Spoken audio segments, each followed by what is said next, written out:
नमस्कार friends, exam updates YouTube channel पे आप सभी लोगों का स्वागत है। उम्मीद करता हूं कि आप सभी लोग अच्छे होंगे और स्वस्थ होंगे। आईसीआर टेक्नीशियन टायर 2 की फ्रेंड्स उम्मीद करता हूं आपकी जो तैयारी अच्छी चल रही होगी। जो भी कैंडिडेट चयन हुआ है जिनका टायर 2 के लिए परीक्षा आपकी 8 जनवरी 2024 को आयोजित होनी है। फ्रेंड्स, इस वीडियो के माध्यम से आपके जीके और जीएस का जो सेगमेंट है जिसमें आपके ऐसे प्रश्न हम पढ़ेंगे फ्रेंड्स जो आपके किसी न किसी परीक्षा में आ चुके हैं विगत वर्षों में। इवन मल्टीपल टाइम्स आपके रिपीट हुए फ्रेंड्स उन्हीं प्रश्नों को शामिल किया है। और इस वीडियो में हम फ्रेंड्स आपको कोशिश की है कि कम से कम टाइम में आपके ज़्यादा से ज़्यादा प्रश्न हम रिवीजन करा पाएँ, क्योंकि समय बहुत कम बचा है। साथ ही यदि आप चैनल पे नए हैं, आपसे रिक्वेस्ट है please do subscribe my YouTube channel. आपके सब्सक्रिप्शन और सहयोग के लिए मैं बहुत बहुत आभार व्यक्त करता हूँ। चलिए फ्रेंड्स, वीडियो स्टार्ट करते हैं। साथियों, जो आपका पहला प्रश्न है वो वायुमंडल में कौन सी गैस सर्वाधिक मात्रा में पाई जाती है। जो आपके ऑप्शन है फ्रेंड्स, नाइट्रोजन, ऑक्सीजन, हाइड्रोजन और हीलियम। इनमें से कौन सी गैस है जो वायुमंडल में जिसकी मात्रा सबसे ज़्यादा होती है। वो फ्रेंड्स आपका जो विकल्प ए है वो सही हो जाएगा। नाइट्रोजन सबसे ज़्यादा मात्रा में वायुमंडल में पाई जाती है। अगला जो प्रश्न है, मानव शरीर में रक्त को साफ करने का कार्य कौन करता है। ऑप्शन है आपके ए हृदय, बी वृक्क या किडनी, यकृत या थायराइड। तो किसका कार्य होता है मानव शरीर में रक्त को साफ करने का फ्रेंड्स, वो आपका किडनी जो है वो रक्त को साफ करती है।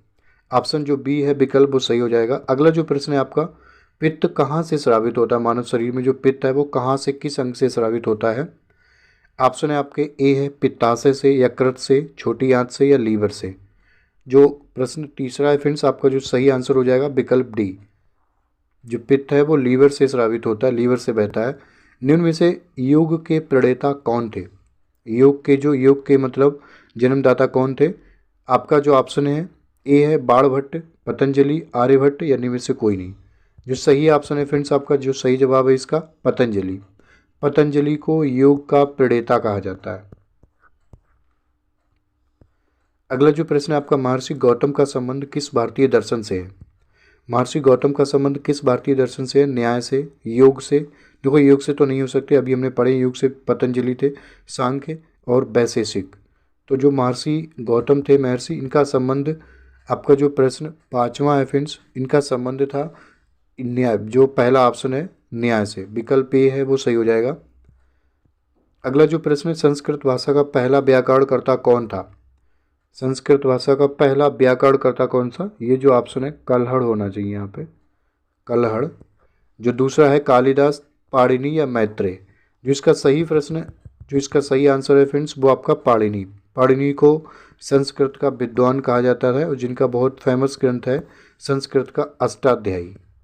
अष्टाध्यायी जिन्होंने लिखा है संस्कृत में, बहुत ही फेमस जो ग्रंथ है संस्कृत का। निम्न में से किस वंश ने मौर्य वंश के बाद मगध पर शासन किया था। किस वंश ने मौर्य वंश के बाद मगध पर शासन किया था। नंद वंश, शुंग वंश, कर्ण वंश या सातवाहन वंश। फ्रेंड्स, नंद वंश तो मौर्य वंश से पहले था। नंद वंश का अंत करके ही, मतलब नंद वंश का विनाश किया था चंद्रगुप्त मौर्य ने चाणक्य की मदद से। ठीक है, चाणक्य की मदद से। तो जो नंद वंश है वो तो चंद्रगुप्त मौर्य वंश से पहले का था। तो आपका जो सही ऑप्शन है फ्रेंड्स वो शुंग वंश है। जो विकल्प जो बी है वो सही हो जाएगा। मौर्य वंश के बाद मगध पर शुंग वंश ने जो शासन किया था। अगला जो प्रश्न है आपका, क्षेत्रफल की दृष्टि से विश्व के देशों का सही क्रम क्या है। क्षेत्रफल की दृष्टि से सबसे मतलब बड़ा से छोटा क्रम। सबसे जो यदि बात करूं, जो विकल्प ए है रूस, चीन, कनाडा और अमेरिका। जो विकल्प बी है रूस, अमेरिका, कनाडा, चीन। जो विकल्प सी है रूस, कनाडा, अमेरिका, चीन। रूस, अमेरिका, कनाडा, चीन। वही आपके चारों देशों के नाम है, बट आपका जो स्थान है परिवर्तित किया गया है। जो प्रश्न आपका आठवां है फ्रेंड्स, इसका जो सही जवाब हो जाएगा रूस, कनाडा, अमेरिका, चीन। विकल्प जो सी है वो सही हो जाएगा। सबसे बड़ा रूस है क्षेत्रफल में, फिर कनाडा, फिर अमेरिका, फिर चाइना, इसके बाद ब्राज़ील, फिर ऑस्ट्रेलिया, इसके बाद सातवां हमारा जो प्यारा भारत। भारत का स्थान कौन सा है, सातवां क्षेत्रफल की दृष्टि से। निम्न में से बांग्लादेश की सीमा से लगे भारत के राज्य हैं। बांग्लादेश की सीमा से लगे भारत के राज्य कौन से हैं फ्रेंड्स। जो आपका विकल्प ए है इसमें मेघालय, असम, पश्चिम बंगाल, त्रिपुरा। विकल्प बी है नागालैंड, असम, सिक्किम, पश्चिम बंगाल। और जो विकल्प डी सी है नागालैंड, असम, पश्चिम बंगाल, मणिपुर। डी है पश्चिम बंगाल, नागालैंड, असम, मेघालय। फ्रेंड्स जिसमें जो आपका विकल्प नागालैंड सो आपका जो बांग्लादेश की सीमा से लगता ही नहीं है, तो जिसमें नागालैंड आ रहा है ना वो विकल्प आपके कट गए, तीनों में आ रहा है। तो इसका जो पहला जो जो विकल्प ए है वो सही हो जाएगा। बांग्लादेश की सीमा से लगे भारत के जो राज्य हैं फ्रेंड्स वो है मेघालय, असम, पश्चिम बंगाल और त्रिपुरा। ए वाला है वो सही हो जाएगा। अगला जो प्रश्न है फ्रेंड्स 10वां आपका, भारत का अपने पड़ोसी देशों के मध्य अंतर्राष्ट्रीय सीमा के विस्तार का आरोही क्रम क्या है। ठीक है, आरोही क्रम क्या है। जो पहला ऑप्शन है चीन, बांग्लादेश, बिग पाकिस्तान, नेपाल। दूसरा है पाकिस्तान, नेपाल, चीन, बांग्लादेश। तीसरा आपका नेपाल, पाकिस्तान, बांग्लादेश, चीन। और चौथा आपका है नेपाल, पाकिस्तान, चीन और बांग्लादेश। जो प्रश्न आपका 10वां है फ्रेंड्स, इसका जो सही जवाब हो जाएगा सब पाकिस्तान नेपाल, पाकिस्तान और बांग्लादेश। जो आपका विकल्प डी है वो सही हो जाएगा, नेपाल, पाकिस्तान, चीन और बांग्लादेश। जो आपका अगला प्रश्न है फ्रेंड्स, पीर पंजाल श्रेणी पाई जाती है, जो पीर पंजाल पर्वत श्रेणी है वो किस राज्य में पाई जाती है भारत के। आपके जो विकल्प दे रखे हैं वो जम्मू कश्मीर पहला है, उत्तराखंड में, पंजाब में या अरुणाचल प्रदेश में। पीर पंजाल श्रेणी है वो किस राज्य में पाई जाती है निम्नलिखित में से। जो आपका प्रश्न 11वां है वो आपका पीर पंजाल श्रेणी जम्मू कश्मीर में है। जो विकल्प ए है वो सही हो जाएगा। क्वेश्चन नंबर 12, निम्न में से सबसे प्राचीन पर्वत श्रृंखला कौन सी है भारत की। ऑप्शन जो आपके विकल्प ए है विंध्य, विकल्प बी है सतपुड़ा, सी है अरावली और डी है हिमालय। सबसे पुरानी पर्वत श्रृंखला जो है फ्रेंड्स वो अरावली पर्वत श्रृंखला है राजस्थान की। दलाई लामा को किसका पुनर्जन्म माना जाता है। तिब्बत के बहुत बड़े धर्मगुरु हैं, दलाई लामा को किसका पुनर्जन्म माना जाता है। तिब्बत तो एक्चुअली अब रहा नहीं, जिसको चीन ने अपने में मिला लिया है। इनको बुद्ध का पुनर्जन्म माना जाता है, मैत्रेय का या अवलोकितेश्वर का या इनमें से कोई नहीं। तो जो दलाई लामा थे फ्रेंड्स हैं अभी, तो ये अवलोकितेश्वर, जो ऑप्शन आपका सी है विकल्प ये सही हो जाएगा। अवलोकितेश्वर का पुनर्जन्म इनको माना जाता है। अगला जो प्रश्न है फ्रेंड्स 14वां जो प्रश्न, निम्न में से क्या नागर, द्रविड़ और बेसर की सही व्याख्याएं हैं। ये जो तीन शब्द है नागर, द्रविड़ और बेसर की निम्नलिखित विकल्पों में से क्या सही व्याख्या करता है। जो ऑप्शन ए है, ये तीनों प्रमुख जातिगत समूह हैं, ये तीनों प्रमुख भाषाएं हैं, तीनों मंदिर निर्माण की तीन प्रमुख भारतीय शैलियां हैं, या तीन संगीत घराने तो नहीं है।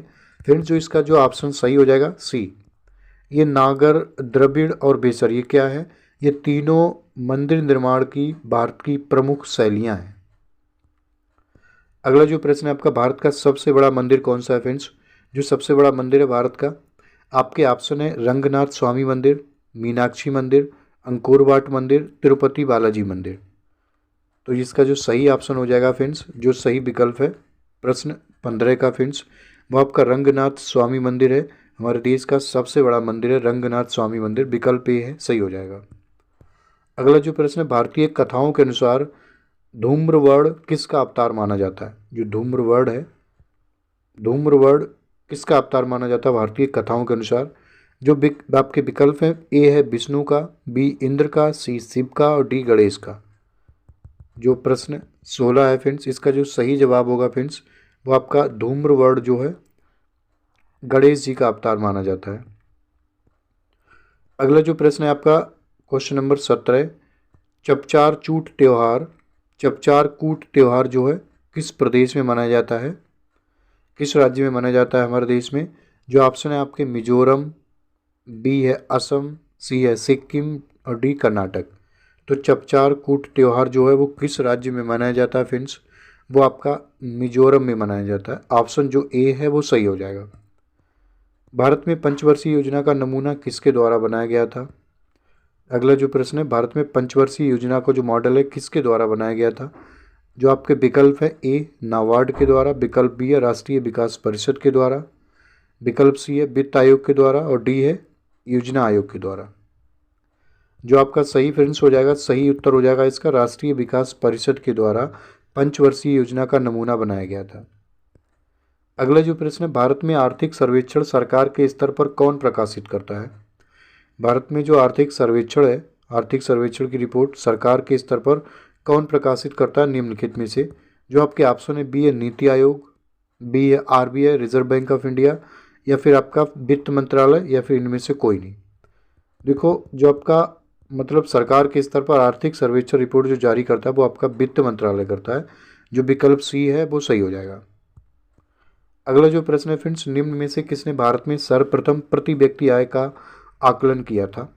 ये फ्रेंड्स बहुत इंपॉर्टेंट प्रश्न है, क्योंकि बहुत बारी हर एक परीक्षा में आपका मल्टीपल टाइम्स रिपीट हुआ है। जो आपके ऑप्शन है दादा भाई नौरोजी, स्वामी विवेकानंद, सी है doctor B R Ambedkar, Bhimrao Ambedkar, या डी है महात्मा गांधी। तो फ्रेंड्स आपका जो सही इसका जवाब है, भारत में सबसे पहले प्रति व्यक्ति आय का आकलन जो किया था वो आपके दादा भाई नौरोजी ने किया था। इनको grand old man of India भी कहते हैं, grand old man of India भी को बोला जाता है। जो ऑप्शन ए है वो आपका सही हो जाएगा, दादा भाई नौरोजी। अगला जो प्रश्न है फ्रेंड्स आपका, भारत में बैंकों का पहली बार राष्ट्रीयकरण किस वर्ष किया गया था। पहली बार राष्ट्रीयकरण बैंकों का देश में किस वर्ष किया गया था। इनमें से पहला जो ऑप्शन है आपका ए 1963 में, 1969 में, बी है, सी है 1970 में, और डी है 1980 में। तो फ्रेंड्स इसका जो सही ऑप्शन है वो आपका पहली बार जो राष्ट्रीयकरण हुआ था देश में 1969 में हो जाए, विकल्प बी आपका सही हो जाएगा। अगला जो प्रश्न है, भारत निम्न में से भारतीय उपमहाद्वीप के बारे में जानकारी देने वाला अल-बरूनी द्वारा लिखा गया ग्रंथ है। मतलब अल-बरूनी ने सबसे पहले भारतीय मतलब उपमहाद्वीप के बारे में जानकारी दी थी। तो अल-बरूनी के द्वारा लिखा हुआ निम्न में से कौन सी ये ग्रंथ है।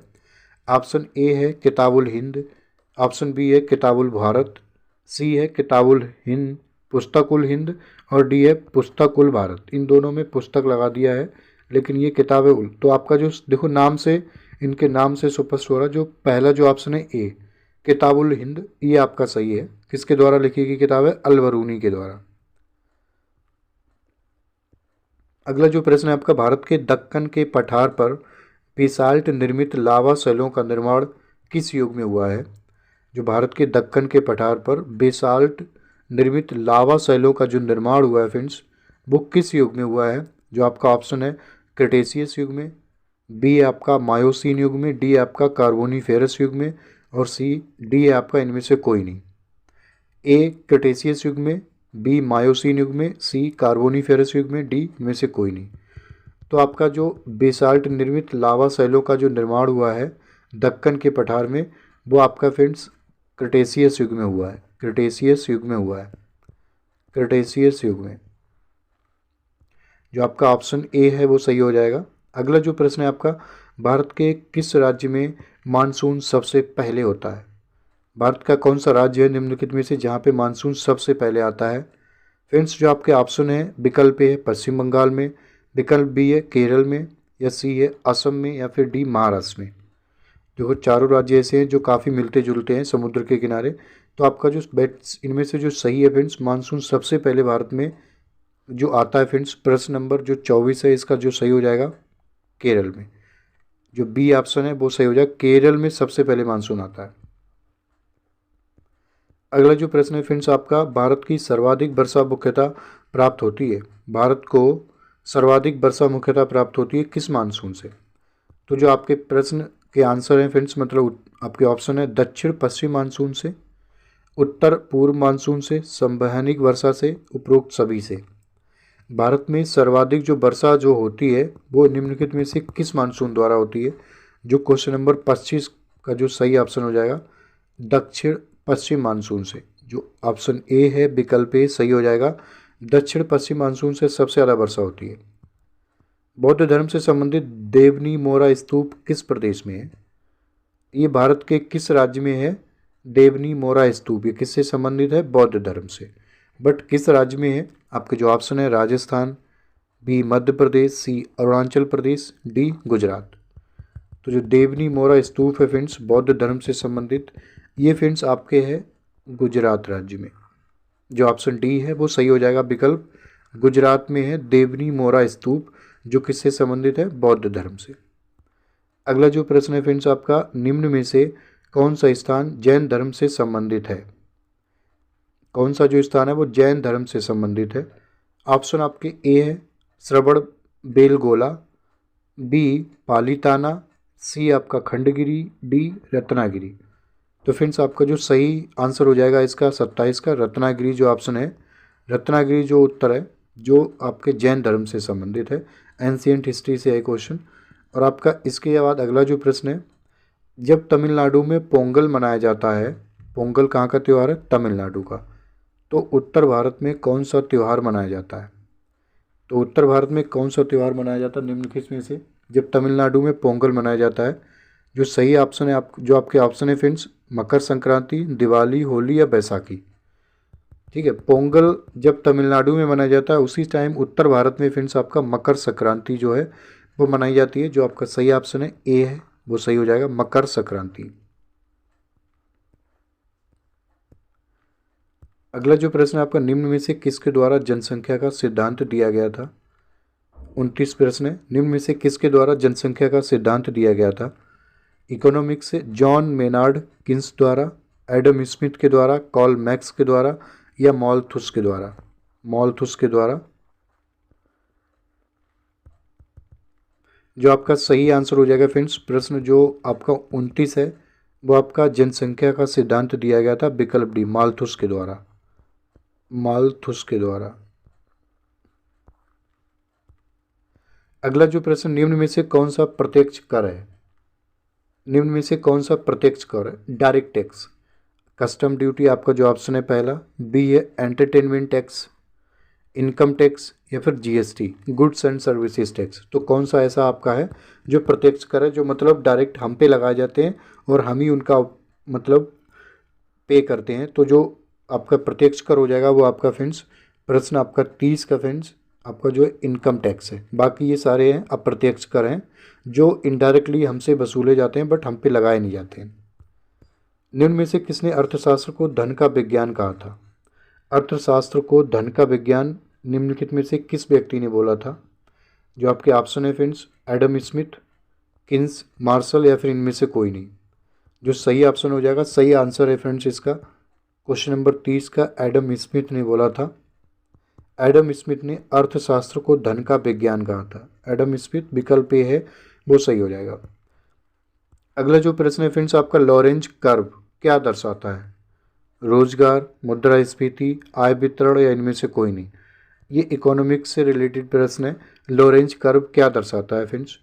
जो आपका जो सही ऑप्शन हो जाएगा इसका आय वितरण, जो विकल्प सी है वो सही हो जाएगा। प्रश्न 32 का लॉरेंज कर्व क्या दर्शाता है? आय वितरण।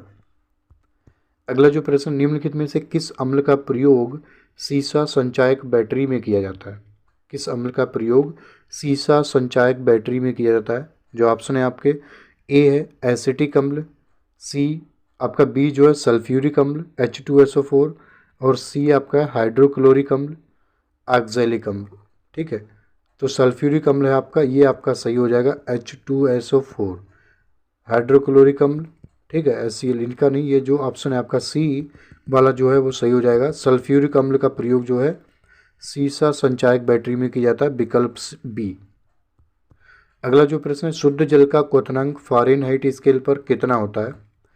शुद्ध जल का जो क्वथनांक होता है फ़ारेनहाइट स्केल पर फ्रेंड्स, जो ऑप्शन है आपके, ए 212 डिग्री होता है, बी 32 डिग्री होता है, सी 100 डिग्री होता है या फिर 0 डिग्री।